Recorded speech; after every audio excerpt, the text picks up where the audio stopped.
पिपलोदा तहसील के अंतर्गत ग्राम पंचेवा में प्रशासन उस वक्त हरकत में आ गया कि अन्नदाता द्वारा सड़क जाम कर दिया गया। जावरा सुखेड़ा मार्ग पूरी तरह बंद कर दिया गया था। 2 पहिए वाहन से लेकर 4 पहिए वाहनों की लंबी कतार लग गई थी।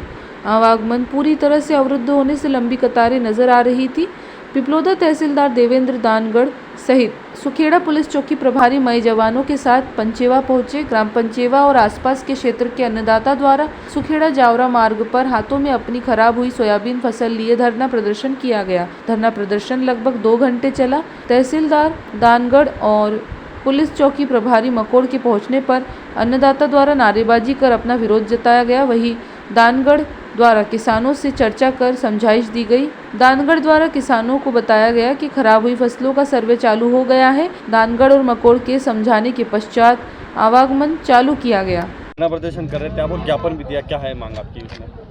हम दिनांक 4 तारीख के बाद बाढ़ आने के बाद लगातार प्रशासन से हमने मांग की है कि हमें हमारे यहाँ के जो भी पीड़ित हैं उनको राहत राशि दी जाए। अब तक इस पर कोई प्रतिक्रिया आई नहीं है, कोई लिखित आदेश आया नहीं। आज हमारा पटवारी कार्यालय का घेराव था तो पटवारी साहब ने मौखिक रूप से कहा कि मैंने 50% नुकसान बताया, जबकि नुकसान है 99% नुकसान है। अभी मैं आपको सोयाबीन बता रहा हूँ, इसमें 2 फली, एक पौधे पर 2 फली, एक पे 1 फली, बहुत सारा नुकसान हो चुका है। इसके लिए हम किसान नाराज़ हो गए, वो सड़क पे बैठ गए। तहसीलदार साहब को बुलाने के लिए किसानों ने बोला, तहसीलदार साहब आए, उन्होंने हमारा एक ज्ञापन भी लिया, 6 सूत्री ज्ञापन था हमारा। हमने इस 6 सूत्री ज्ञापन में उनसे मांग की है कि एक तो जिन खेतों में होकर पानी गया और जहाँ पे बारिश के कारण नुकसान हुआ है, फसल नष्ट हुई है, उनको त्वरित आप मुआवजा दीजिए। दूसरा ये था हमारा कि जो भंडारित प्याज थे, लहसुन है, वो ख़राब हो चुकी है, उसके लिए भी आप राहत राशि दें।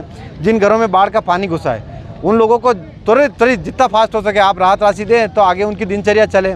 उसके बाद जो मकान ध्वस्त हो चुके हैं, नए मकान के लिए हमने बोला है। और एक और सबसे बड़ा मुद्दा ये था कि हमारे जो खेत जाने के रास्ते हैं इस बाढ़ के कारण बिल्कुल ख़राब हो गए हैं, तो उनको जल्द से जल्द आप दुरुस्त करवाने का काम करें। इसको लेकर हमने 6 सूत्री ज्ञापन आदरणीय तहसीलदार साहब महोदय को दिया है। बाढ़ में कितने लोग परेशान हुए थे और कितने घर क्षतिग्रस्त हुए? बाढ़ में 4 मकान क्षतिग्रस्त हुए और 25 से 30 घरों में पानी भरा है।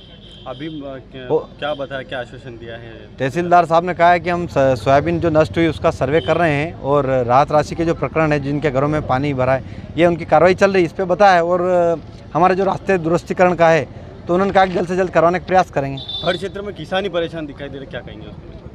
अब किसान तो क्या है, किसान को तो सब आपको पता है। अभी एक नकली खरपतवार नाशक कंपनी के द्वारा कितने लोगों की हमारे यहाँ फसलें खराब हुई। उसके बाद इस साल विधाता भी हमारा साथ नहीं दे रहा है। हमारे आधे क्षेत्र में, जावरा विधानसभा के आधे क्षेत्र में तो फसल ही बोई नहीं गई। हमने तो कम से कम फसल लगाई पर उसका परिणाम हमें 0 मिला। आज हमारे ऊपर ये मान के चलिए आप कि जितनी लागत है उसके ऊपर भी पैसा हमारा ही लगने वाला है। लागत भी नहीं निकलेगी और पैसा हमें घर से देना पड़ेगा। शुभ नाम? आशीष शर्मा।